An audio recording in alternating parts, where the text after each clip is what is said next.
नमस्कार मित्रों, स्वागत है आपका ज्ञान वापनी चैनल पे। पिछली कक्षा में हमने बात की थी वर्णों के प्रयोग पे और यह जाना था कि कैसे किस वर्ण का प्रयोग किस आधार पर किया जाता है और उनके नियम क्या हैं। कुछ विशेष नियम भी हमने देखे थे, जैसे पंचमाक्षर के नियम। आज जो हम चर्चा करने जा रहे हैं, देखिए, कई विद्यार्थियों के ये प्रश्न होते हैं, कई विद्यार्थियों की समस्या होती है कि संधि से बनने वाले प्रश्न उनके बड़े ही जटिल प्रश्न होते हैं उनके लिए। तो आज जो है आपको यहां पर मैं संधि का परिचय देने वाला हूं। ध्यान से देखिएगा, और अगर आपने यह कक्षा पूरी की पूरी एंड तक देखी, अंतिम क्षणों तक देखी, तो आपको मैं दावा कर रहा हूं, आज के बाद आपका संधि का एक भी प्रश्न गलत नहीं होगा। यह ध्यान रखिएगा। तो बस इत्मीनान से कॉपी और पेन लेकर बैठ जाइए। चलिए स्टार्ट करते हैं टॉपिक संधि। ध्यान दीजिएगा, संधि कहने का मतलब ही क्या होता है भैया? संधि का अर्थ ही होता है मेल या फिर मिलना। मेल या फिर मिलना, आपस में मिलने को ही संधि कहते हैं। आपस में मिलने को ही क्या कहते हैं? संधि कहते हैं। हाँ, वह वाली बात नहीं, भारतेंदु जी वाली बात नहीं कि भारतेंदु जी ने लिखा मिलने के ऊपर और आज के तत्कालिक समाज के ऊपर उन्होंने लिख दिया था। एक बार उन्होंने अपने भारतोन्नत कैसे हो सकती है उसमें लिखा, उन्होंने क्या लिखा भैया कि तुम्हें गैरों से कब फुर्सत, हम अपने गम से कब खाली, चलो बस हो चुका मिलना, न तुम खाली न हम खाली। ऐसा नहीं है। यहां पर संधि का मतलब क्या हो रहा है? संधि का मतलब हो रहा है मिलना। ठीक है, समय आपके पास भी मेरे पास भी मिलते हैं, यह चीज संधि कहलाएगी। तो इसी को संधि कहते हैं, एक प्रकार के समझौते के तहत मिलना। समझौते के तहत कुछ नया करने के लिए मिलना संधि कहलाता है। तो ध्यान रखिएगा कि हिंदी हिंदी व्याकरण के अंतर्गत इसकी परिभाषा क्या दी जाती है कि वर्णों के आपस में मिलने को, किसको?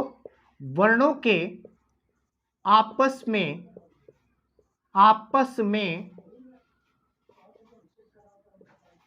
मिलने से उत्पन्न परिवर्तन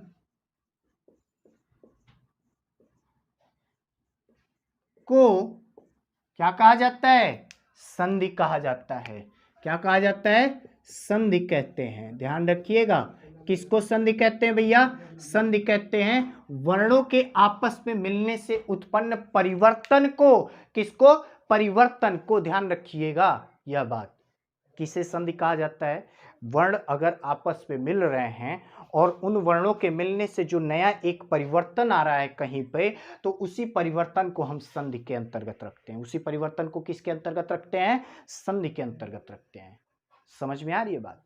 यानी दो लोग मिले आपस में और दोनों लोगों ने मिलकर क्या कहा कि हम क्या करते हैं? समझौता करते हैं। मेरा पैसा तुम ले लो और मेरा पैसा तुम ले लो और हमारे साथ बिजनेस करो।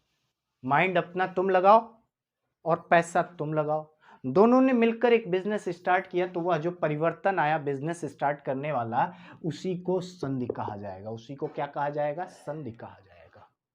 क्लियर हो गई बात? एग्रीमेंट जिसको कहते हो, ठीक है, वही यहां पर संधि का काम करती है। तो ध्यान रखना कि वर्णों के द्वारा मिलने पर जो परिवर्तन उत्पन्न होगा उसी को संधि कहेंगे। अच्छा, एक चीज और, क्या वर्णमाला के अंतर्गत अगर वर्ण मिल जाए तो उसे भी संधि कहेंगे? नहीं। यह पॉइंट ध्यान रखिएगा कि जब शब्दों के अंतर्गत वर्णों का मेल होता है। अब शब्दों के अंतर्गत वर्णों का मेल कैसे होगा भैया? क्या मान लो मैं ऐसे लिखूं कि राम और इधर लिख दिया श्याम और कहूं कि म और श मिलकर राम श्याम हो गया, तो क्या यह आपका संधि होगा? नहीं, यह संधि नहीं है, गलत बात है। ऐसे संधि नहीं होती। संधि का मतलब है कि इन दोनों के आपस में मिलने से कुछ नया परिवर्तन दिखे, एक नया वर्ण बने या फिर कुछ अलग तरीके का परिवर्तन आ जाए, उसको संधि कहेंगे। इस बात को संधि नहीं कहेंगे। ध्यान रखिएगा इस पॉइंट को। अब देखिए जरा, तो भैया फिर कैसे होगी संधि? तो जरा देखिए, ध्यान दीजिएगा। उसके पहले एक चीज और लिख लीजिए कि संधि में दो शब्द होते हैं। दो शब्द होते हैं। कौन कौन से? उनमें जो पहला शब्द होता है, प्रथम शब्द को पूर्व पद कहते हैं। क्या कहते हैं भैया? पूर्व पद कहते हैं। पहले शब्द को पूर्व पद कहा जाएगा, और जो दूसरा शब्द होता है, दूसरे शब्द को उत्तर पद कहते हैं। क्या कहते हैं? उत्तर पद कहते हैं। सारे पॉइंट क्लियर करा रहा हूं, एक एक चीजें ध्यान से देखिएगा। इसलिए करा रहा हूं क्योंकि मैं बेसिक से लेके जानबूझ के चल रहा हूं आप लोगों को, कि कई विद्यार्थी ऐसे होंगे जिनको उत्तर पद पूर्व पद नहीं पता होगा, तो टेंशन मत लीजिएगा, वो भी मैं बताने वाला हूं, घबराइएगा मत। ठीक है, यह जानना बहुत जरूरी है। दो शब्दों में जो पहला शब्द होता है उसको पूर्व पद, और जो अंतिम शब्द होता है, जो दूसरा शब्द होता है, उसे उत्तर पद कहते हैं। ठीक है, पहले तो यह देख लीजिए। अब देखिए पहला शब्द, आपको पता है दो शब्द होते हैं संधि में, दो शब्द होंगे। दोनों शब्दों को पहला जो शब्द होगा उसे हम पूर्व कहेंगे, पहला पूर्व पद। दूसरा जो होगा उसे उत्तर या फिर बाद का पद कहेंगे। तो पहले को पूर्व कह दिया, दूसरे को उत्तर कह दिया, यह भी नोट कर लीजिए। अब जरा समझिए कि पूर्व पद क्या होता है, अंतिम पद क्या होता है, यानी उत्तर पद क्या होता है, उस पॉइंट को जरा समझिए। एक और पहले इसके पहले पॉइंट नोट कर लीजिएगा, ये कि संधि क्रिया में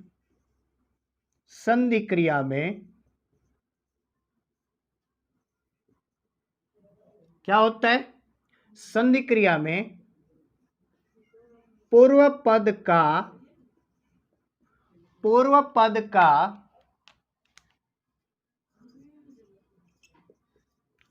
अंतिम अक्षर, पूर्व पद का अंतिम अक्षर तथा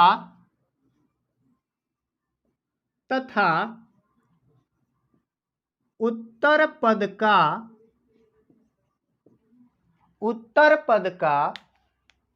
पहला अक्षर।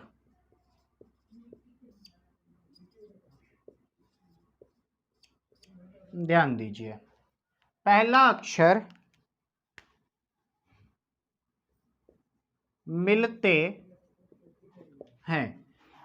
अब ध्यान दीजिए जरा, यह जो संधि के अंतर्गत वर्णों के आपस में मिलना होगा, वह कौन से वर्णों का होगा? शब्द के अंतर्गत किसी भी वर्ण का मिलना नहीं, नहीं नहीं नहीं, ध्यान रखिएगा क्या लिखा है मैंने, कि संधि क्रिया में पूर्व पद का अंतिम अक्षर मिलेगा। कौन सा अक्षर मिलेगा भैया? अंतिम अक्षर मिलेगा। ध्यान रखिएगा इस पॉइंट को, कि अंतिम अक्षर किसका? पूर्व पद का अंतिम अक्षर। और जो उत्तर पद होगा, यानी जो दूसरा शब्द होगा, उसका पहला अक्षर मिलता है। यह बात ध्यान रखिएगा, उसका अंतिम अक्षर नहीं मिलता, उसका चौथा अक्षर नहीं मिलता, उसका पहला अक्षर मिलता है। जरा उदाहरण के द्वारा समझिएगा इस बात को। देखिए, जैसे मैंने लिखा विद्या, और इसमें मैंने एक शब्द जोड़ा आलय। अब इस पॉइंट को ध्यान रखिएगा कि इसमें दो शब्द हैं कि नहीं है, दो शब्द हैं या नहीं, यहाँ पे क्लियर कट बात करिएगा। देखिए यहाँ पर पहला शब्द हो गया, दूसरा शब्द हो गया। पहले को क्या नाम दिया हमने? पहले को पूर्व पद नाम दिया। पहले को क्या नाम दिया? पूर्व पद। ठीक है, पहले को नाम दिया पूर्व पद। दूसरा क्या है भैया? दूसरा है आलय। दूसरा पद को क्या नाम दिया? उत्तर पद। ये बातें सारी क्लियर करते रहिएगा, कोई नहीं बताता आप लोगों को। पहले को पूर्व पद, दूसरे को उत्तर पद। अब मैंने अंतिम जो लाइन लिखी है उसको देखिए, संधि क्रिया में पूर्व पद का अंतिम अक्षर। पूर्व पद का भैया अंतिम अक्षर जरा निकालते हैं हम लोग। देखिए इसमें अंतिम अक्षर क्या है? क्या जो लिखा गया वो अंतिम अक्षर है, या फिर जो बोला गया वो अंतिम अक्षर है? अंतिम अक्षर कहने का मतलब ये होता है, जब आप वर्ण विन्यास में थोड़ा सा आपको बता दूं। देखिए वर्ण विन्यास मैंने क्यों नहीं पढ़ाया था, उसका एक कारण है। वर्ण विन्यास बहुत पूछा नहीं जाता है, संस्कृत भाषा में पूछा जाता है। मैं वर्ण विन्यास भी पढ़ाऊंगा, थोड़ा सा सब्र रखिएगा। ठीक है, यहाँ पर थोड़ा सा उस बारे में जान लीजिए कि वर्ण विन्यास जब करोगे आप, तो वर्ण विन्यास में जो अंतिम अक्षर लिखा जाएगा उसी को हम अंतिम अक्षर कहते हैं। जैसे जब इसका वर्ण विन्यास करोगे विद्या का, तो वर्ण विन्यास इसका क्या होगा भैया, वो यहां पर समझ लीजिए। इतने पॉइंट पर मैं समझा देता हूं, ध्यान से देखिए। विद्या का जब वर्ण विन्यास करोगे तो सबसे पहले वो आएगा, फिर इसमें किसकी मात्रा लगी है, देखिए आप, छोटी ई की मात्रा लगी है, छोटी ई की मात्रा हो जाएगी। उसके बाद आधा द हो जाएगा, फिर य हो जाएगा, फिर आ की मात्रा हो जाएगी। तो अंतिम में जरा देखिए आ की मात्रा है। अब अंतिम में जो आ की मात्रा है तो ध्वनि क्या निकलेगी? आ। तो इसलिए इसका जो अंतिम अक्षर है ये है, और इसका ये किसका सिंबल है? आ का सिंबल है। तो आ उतार लीजिए, इसका अंतिम अक्षर क्या हो गया? आ हो गया। और दूसरा पद, उत्तर पद का पहला अक्षर। अब ये उत्तर पद है, इसमें पहला अक्षर क्या है भैया? तो पहला अक्षर आपको दिख ही रहा है, आ है। इसको भी उतार लीजिए। अब इन दोनों में मिलान होता है, यह ध्यान रखिएगा। क्या होगा? इन दोनों में मिलान होगा। आगे देखेंगे कैसे मिलान होता है, क्या होता है, बट इतना जान जाइए कि मिलान इन्हीं दोनों में होगा, पहले शब्द के अंतिम में और दूसरे शब्द के पहले अक्षर में, इन्हीं में मिलान होता है।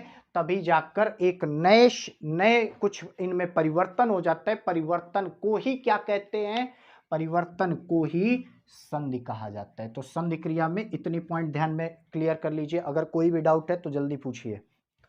कोई भी डाउट है क्लियर कर लो, अभी इतने पॉइंट देख लो। मैं साइड हो जाता हूं, नोट कर लो पहले। चलिए, नोट हो गया। चलिए अगला पॉइंट देखिए। आज मैं आप लोगों से कोई ऐसा नहीं है कि ऐसा नहीं है कि स्वर संधि या फिर व्यंजन संधि इतना लंबा क्लास नहीं ले जाने वाला हूं। बहुत छोटा छोटा टॉपिक मैं आपको बताने वाला हूं। क्या यहां तक हमने जान लिया कि संधि किसे कहते हैं, संधि का क्रिया कैसे होता है, उसमें कौन कौन से शब्द होते हैं, उन शब्दों को क्या कहते हैं, पहले शब्द को उत्तर पूर्व और दूसरे शब्द को उत्तर। और उसके बाद मैंने आपको यह भी बता दिया कि भैया पहले के अंतिम अक्षर को और दूसरे के पहले अक्षर को क्या किया जाता है? आपस में मिलाया जाता है। आपस में मिलाया जाता है तो संधि क्रिया होती है। अब बात आगे बढ़ाते हैं थोड़ा सा, और नोट कीजिएगा, हेडिंग आप डालिएगा संधि के भेद। क्या हेडिंग डालेंगे? संधि के भेद। तो नोट कीजिए आप लोग, हेडिंग डालिए जल्दी जल्दी। और आज यहीं तक हम समझेंगे संधि के भेद क्या होते हैं, उनको क्यों ऐसा नाम दिया गया, क्या है, इन बातों पर चर्चा करके हम कल के पॉइंट पे फिर फोकस करेंगे। संधि के भेद, हेडिंग डाल दीजिए। देखिए, जब संधि के भेदों पर हम विचार करते हैं तो तीन नाम हमारे सामने आते हैं। एक तो स्वर संधि, दूसरा व्यंजन संधि, और तीसरा एक नियम चलता है जो होता है विसर्ग संधि का। किसका नियम होता है? विसर्ग संधि का। तो क्लियर कर लीजिएगा कि तीन संधियां होती, तीन प्रकार की संधियां मुख्य रूप से पाई जाती है। कौन कौन सी होती है भैया? तो पहला नोट कीजिएगा, पहली संधि होती है उसको बोलते हैं स्वर संधि। क्या बोलते हैं? स्वर संधि। ठीक है। दूसरा क्या होता है? दूसरा होता है आपका व्यंजन संधि। नोट करते रहिएगा, ठीक है। और तीसरा क्या होता है भैया? तो तीसरा होता है विसर्ग संधि। क्या होता है? विसर्ग संधि।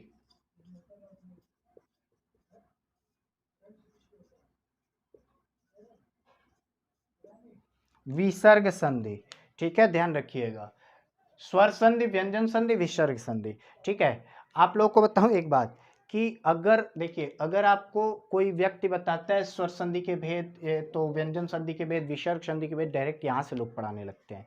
लेकिन ध्यान रखिएगा, ये संधियों के भेद तीन ही होते हैं, पांच नहीं होते। कभी कभी आपके दिमाग में आता है स्वर संधि के जो भेद होते हैं ना, उन्हीं को आप लोग कह देते हो पांच होते हैं, उन्हीं को आप कह देते हो कि संधि के भेद वही है। नहीं नहीं, तीन होते हैं मुख्य रूप से। कितने भेद होते हैं? तीन होते हैं। चलिए देखिए कौन कौन से।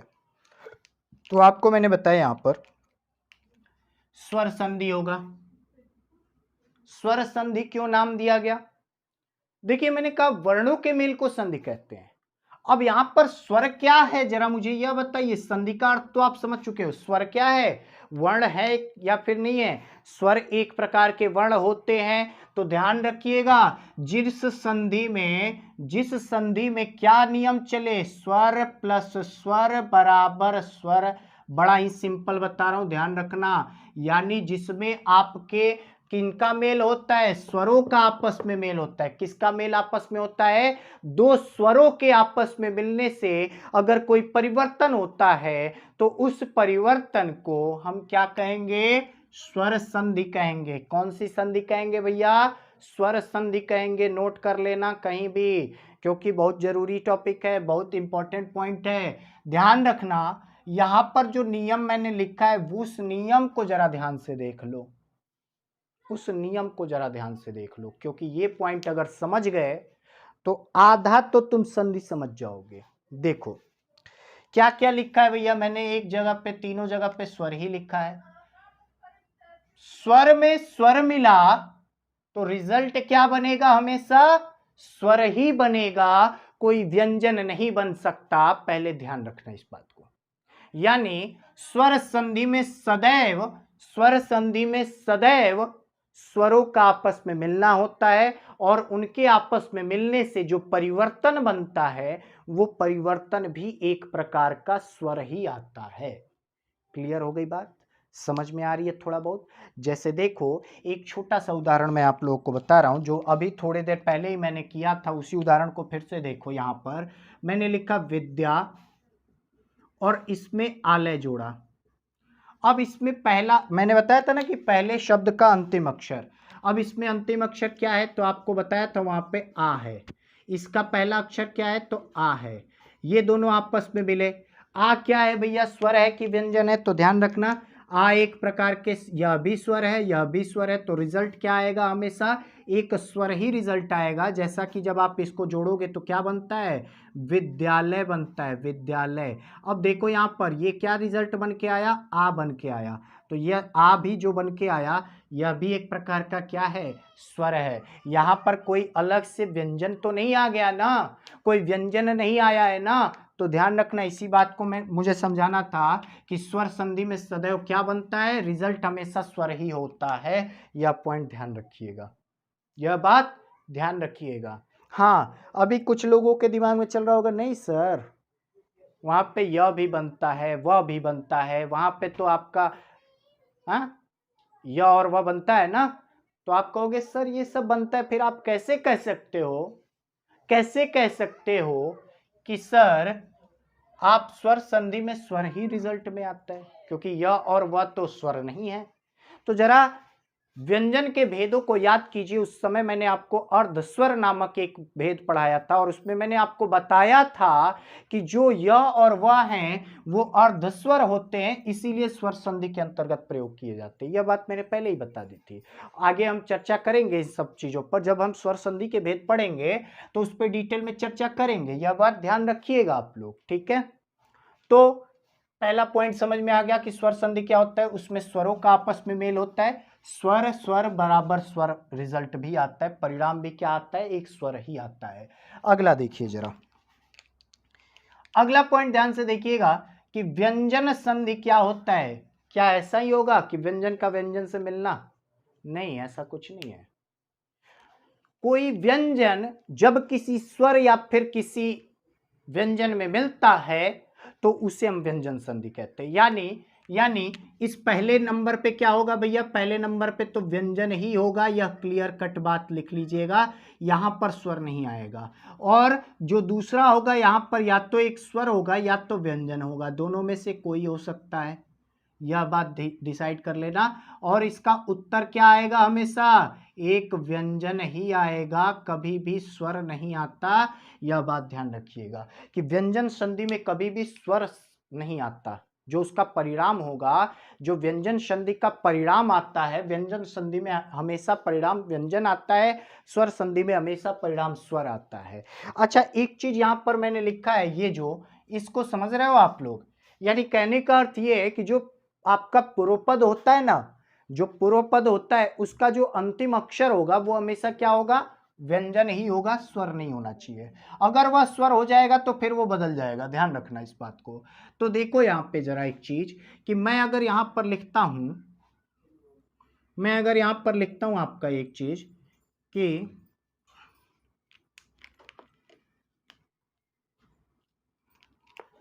बहुत ही प्रसिद्ध उदाहरण मैं लिख रहा हूं, दिक धन अंबर। अब जरा ध्यान दो इस पे, यहां पर क्या है, यहां पर क्या है, यहां पर देखोगे ध्यान से तो यहां पर दी क नहीं है, यहां पर क के नीचे हलंत लग गया, और जब हलंत लग जाता है तो वो आधा हो जाता है, यानी इसमें स्वर नहीं होता। और अगर इसमें स्वर नहीं है तो ये एक व्यंजन का कार्य कर रहा है। तो अंतिम अक्षर इसका क्या है? अंतिम अक्षर एक व्यंजन है और यहाँ पे पहला अक्षर क्या है? एक स्वर है। जब दोनों आपस में जुड़ते हैं तो नियम जो भी है, नियम आपको आगे चल के मैं बताऊंगा, दिगंबर बन जाता है, क का ग हो जाता है, वो आगे हम व्यंजन संधि में पढ़ेंगे। बस आज इतना ही जानो कि ये आपका दिगंबर बन जाएगा, कुछ ऐसा रूप धारण कर लेगा।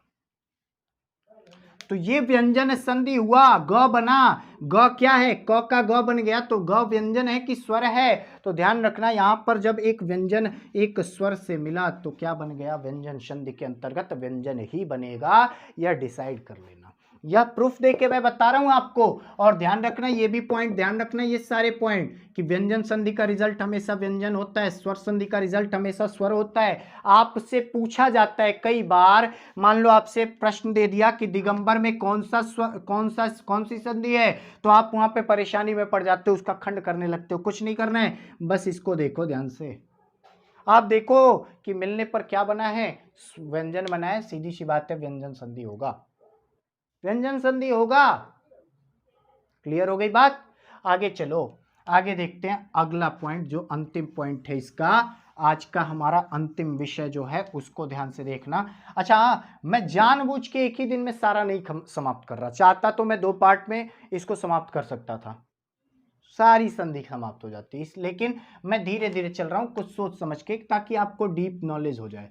देखो विसर्ग संधि में क्या होता है? विसर्ग संधि में जो पूर्व पद होता है उसमें हमेशा विसर्ग होता है, उसमें हमेशा विसर्ग होता है। और ये जो विसर्ग है ना, ये किसी स्वर से या फिर किसी व्यंजन से मिलता है। किससे मिलता है? या तो किसी स्वर से या तो किसी व्यंजन से मिलेगा। और हमेशा हमेशा क्या बना कर देगा? कोई व्यंजन होगा या फिर कोई स्वर होगा। मैंने स्वर क्यों लिखा है वो भी बताऊंगा आगे, नहीं तो प्रायः व्यंजन ही बनते हैं, ये भी ध्यान रखिएगा। प्रायः व्यंजन ही बनते हैं, यह ध्यान रखिएगा। कभी कभी विसर्ग भी बनता है, ये भी नोट कर लीजिए, नहीं तो आप लोग कंफ्यूज हो जाओगे कि सर आगे चल के तो आप विसर्ग भी बता रहे हो। तो विसर्ग भी बनता है कभी कभी, यह भी ध्यान रखिएगा। तो आपके विसर्ग जो है, यह पूर्व पद में हमेशा विसर्ग पाया जाता है, विसर्ग संधि में, यह ध्यान रखिएगा। और दूसरे शब्द में स्वर या फिर व्यंजन होगा और उसका जो मिलान होगा, जो रिजल्ट आएगा, तीनों के रूप में आता है, यह ध्यान रखिएगा। जैसे देखिए बड़ा ही अच्छा कि एक शब्द है निधन छल, निधन चल, सॉरी, तो इसका हो जाता है निश्चल। क्या हो जाता है? निश्चल। कैसे होता है, क्यों होता है, ये सारी बातें हम विसर्ग संधि के अंतर्गत पढ़ेंगे, अभी इस पे टेंशन मत लीजिएगा। बस इतना जानिए कि यहां पर क्या है, यहां पर मेरे बताने का मतलब कि विसर्ग था, तो यहां पे देखिए विसर्ग है। यहां पर क्या है? च क्या है? च एक व्यंजन है, व्यंजन से मिला तो इसने व्यंजन बना कर दिया। ठीक है, क्लियर कट बात। यहां तक की बातें समझ में आई? बता दीजिएगा, अगर नहीं समझ में आई तो फिर से पूछिएगा। क्यों? क्योंकि आपको इस चैनल पे आने का अभिप्राय ही है कि हिंदी आपकी कहीं से भी न छूटे, सारे प्रकार से आपकी तैयारी हो हिंदी की। ठीक है, तो संधि के इस क्लास में मैंने आपको बताया कि संधि क्या होती है, कितने प्रकार की होती है, कैसे होती है, और पूर्व पद क्या होता है, उत्तर पद क्या होता है, ये सारी बातें हमने आपको बता दी। अब हम जब कल मिलेंगे तो कल किस पे चर्चा होगी भैया? तो आपको पता होना चाहिए, कल हमारी चर्चा होगी केवल और केवल स्वर संधियों पे। पढ़ के आइएगा जरा ढंग से स्वर संधियों को, 5 भेद होते हैं, बड़े ही इंपॉर्टेंट होते हैं परीक्षा की दृष्टि से। तो कल मिलेंगे हम लोग फिर एक बार, और आज के लिए इतना ही, धन्यवाद। और आपने इस चैनल को ढेर सारे सब्सक्राइबर दिलाइए, अपने दोस्तों तक इसको फैलाइए, उसमें उनका फायदा है, मेरा फायदा है। क्यों मेरा फायदा है? देखिए 2-3 चीजें हैं। मेरा फायदा तो मैंने आपको पहले भी कई बार बता चुका हूं मैं, कि मेरा फायदा है कि मैं अपने इस चैनल को एक बड़े स्तर पर ले जाना चाहता हूं। आपका फायदा है कि आपको अपनी परीक्षा की दृष्टि से सारे हिंदी के जितने भी प्रश्न बनते हैं यहां पर मिलने वाले हैं, यह ध्यान रखिएगा। सारे टॉपिक में क्लियर कराऊंगा। हाँ, बीच में थोड़ा सा हम लोगों का यह जरिया टूट गया था, लेकिन आपको अब पर डे मैं एक विश्वास दिलाता हूँ, पर डे मिलता रहेगा। मुझे समय थोड़ा-सा कम मिलता है, तो जैसे ही समय मिलता है मैं एक वीडियो आप लोगों के लिए कक्षा प्रोवाइड करा देता हूँ, ताकि आप लोगों की कक्षाएँ बाधित ना हों। ठीक है? तो अपने दोस्तों के साथ, अपने मित्रों के साथ इस कक्षा को, इस लेक्चर को ज़रूर से ज़रूर शेयर करें। उनको इस चैनल के साथ जोड़िए, ताकि आगे आने वाली जितनी भी परीक्षाएँ हैं, वह इस चैनल के द्वारा दिए गए मटेरियल का लाभ उठा सकें। और अगर आप हमारे साथ जुड़ना चाहते हैं, हमारे ग्रुप में जुड़ना चाहते हैं, तो नीचे आपको टेलीग्राम लिंक दिया होगा। आपको नीचे डिस्क्रिप्शन बॉक्स में जब जाओगे तो वहाँ पर हमारे नंबर दिए होंगे, कॉन्टैक्ट नंबर, आप हमसे डायरेक्ट कॉन्टैक्ट कर सकते हो। हम आपको और भी चीज़ें जो भी आप चाहते हो, हम आपके लिए लाने की कोशिश करेंगे। आज के लिए इतना ही, धन्यवाद और मिलते रहेंगे। जय भारती। धन्यवाद।